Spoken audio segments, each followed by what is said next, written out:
पहिल्या वर्गापासून हिंदी सक्तीला राज ठाकरे यांनी विरोध केला आणि आता मनसेच्या कार्यकर्त्यांनी रस्त्यावर उतरत जीआरची जाळपोळ केली। त्यानंतर गुणरत्न सदावर्ते यांनी राज ठाकरेंच्या विरोधात पोलिसात तक्रार दिली असून अटकेची मागणी केली। पाहूया।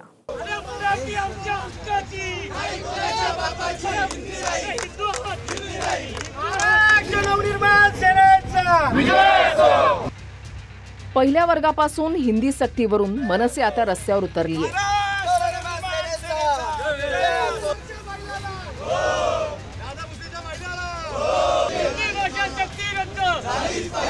मुंबई, ठाणे आणि पुण्यामध्ये मनसेच्या कार्यकर्त्यांनी आंदोलनं केली। हिंदू आहोत, हिंदी नाही असं म्हणत पुण्यात मनसेच्या कार्यकर्त्यांनी हिंदी सक्तीच्या जीआरची प्रत फाडली।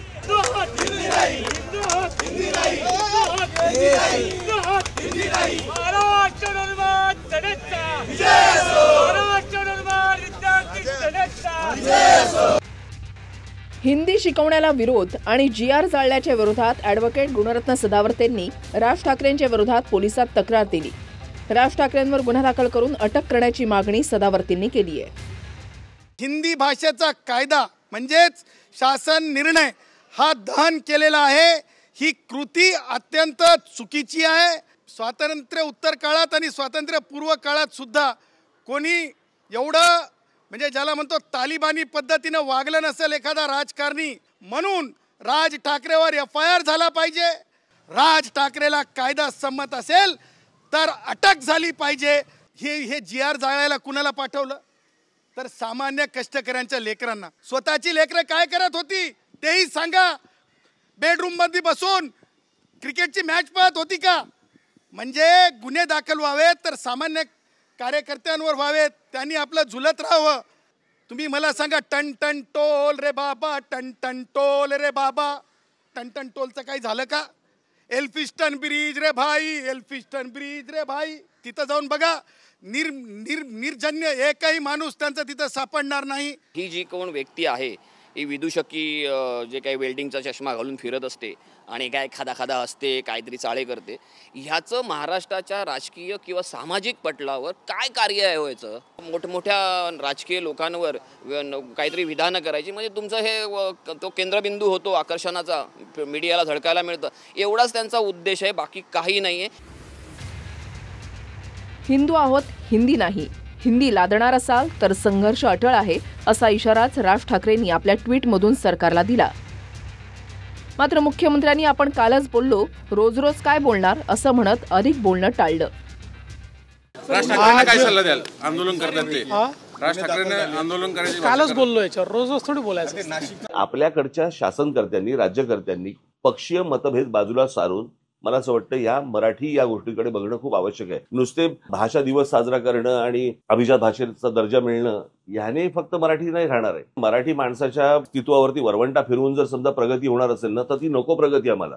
आज जे काय फ्लायओव्हर्स आणि जे काय ब्रिजेस आणि वगैरे होते हे दिसायला छान दिसतंय, पण ह्याच्यातनं जर समजा मराठी माणसाचं अस्तित्व संपणार असेल तर नकोय ते आम्हाला। शिवाजी महाराज शिकवले जात नाहीत आमच्याकडे। या मुळात शाळा आल्या त्या तुमच्या त्या ह्यांच्यासाठी IAS अधिकारी आणि ह्यांच्यासाठी त्या मुलांसाठी आल्या, म्हणून आता त्याच्या शाळाच्या शाळा सगळ्या देशभर सुरू झाल्या आणि त्याच्यामध्ये तुम्हाला छत्रपती शिवाजी महाराज शिकवता येत नाहीत। ज्याला आपण क्रांतीचा उगम ज्याला म्हणतो आपण, त्याचा इतिहास तुम्हाला सांगता येत नाही। फ्रेंच रेव्होल्युशन शिकवताय तुम्ही, आम्हाला काय साठायचं ते? त्या इतिहासातलं बोध आपण काय घेतोय, मला असं वाटतं तो शिकवणं जास्ती गरजेचं आहे। महाराष्ट्रात मराठी आलीच पाहिजे, पण त्यासोबतच हिंदी सुद्धा यावी अशी सरकारची भूमिका मुख्यमंत्री फडणवीसांनी स्पष्ट केली। उपमुख्यमंत्री अजित पवारांनीही इतर पक्षांना उद्योग नाही असं म्हणत हिंदी शिकवण्याचं समर्थन केलं। समोरच्या वेगवेगळ्या राजकीय पक्षांना कुठला मुद्दा राहिलेला नाही। महाराष्ट्रात राहायचं असेल तर त्याला मराठी आलंच पाहिजे। त्याचबरोबर भारतामध्ये अनेक राज्यांच्यामध्ये हिंदी पण चालतं। काही जण म्हणतात ती राष्ट्रभाषा आहे, पण त्याच्यावर वाद आहे, मला त्या वादात शिरायचं नाही।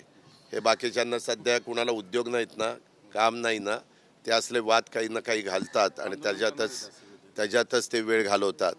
आणि इंग्रजी ही जगात बहुतेक देशामध्ये चालते, त्याच्यामुळं ती पण भाषा आली पाहिजे। अशा तिन्ही भाषेला महत्त्व आहे।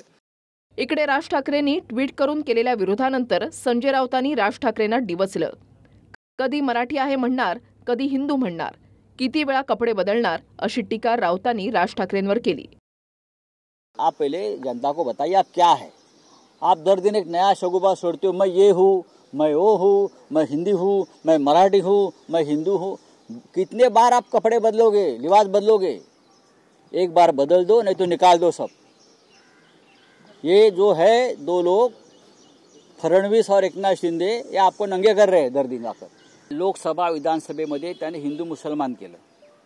आता महापालिका निवडणुकीत ते प्रांतवाद करतील, भाषावाद करतील, ही त्यांचं काम आहे। आणि आपल्याकडे राजकारणामध्ये काही सुपारीबाज लोक आहेत, ते असे विषय घ्यायचा प्रयत्न करतात, पण मराठी जनता सुज्ञ आहे। आम्ही अजिबात हे लादू देणार नाही।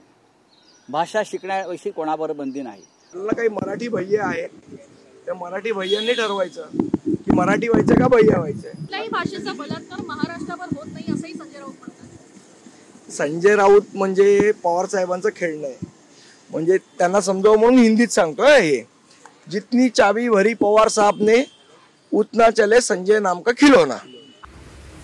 ॲडव्होकेट गुणरत्न सदावर्तेंनीही राज ठाकरेंना डिवचलंय।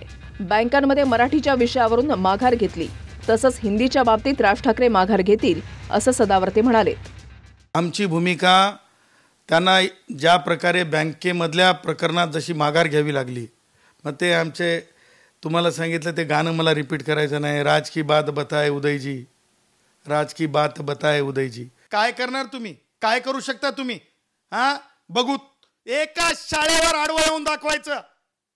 माँ कसम, भारत के संविधान की कसम, प्रभु श्री राम की कसम, एक स्कूल के अंदर राज ठाकरे आड़ा आ जाए कि हिंदी न पढ़ाए, उस दिन देख लेंगे। और मेरे सांस में सांस है, जब तक राज ठाकरे जैसे कितने भी एलिमेंट आ जाए और छात्रों के आड़े आने की कोशिश करे तो सांस में दम है और सांस मेरे में ताकत है। जब तक पुरजोर मैं जिंदा रहूं या मरूं, लेकिन राज ठाकरे के ये नीति को मैं हरगिज पूरा नहीं होने दूंगा। नव्या शैक्षणिक धोरणाच्या अंमलबजावणीनुसार मराठी इंग्रजीसह पहिल्या वर्गापासून हिंदी ही तृतीय भाषा म्हणून शिकवली जाईल। मात्र हिंदीचं आक्रमण नको असं म्हणत राज ठाकरेंनी विरोध केला आणि सरकारला संघर्षाचा इशाराही दिला। त्याची सुरुवात GR फाडून आणि जाळून झाली आहे।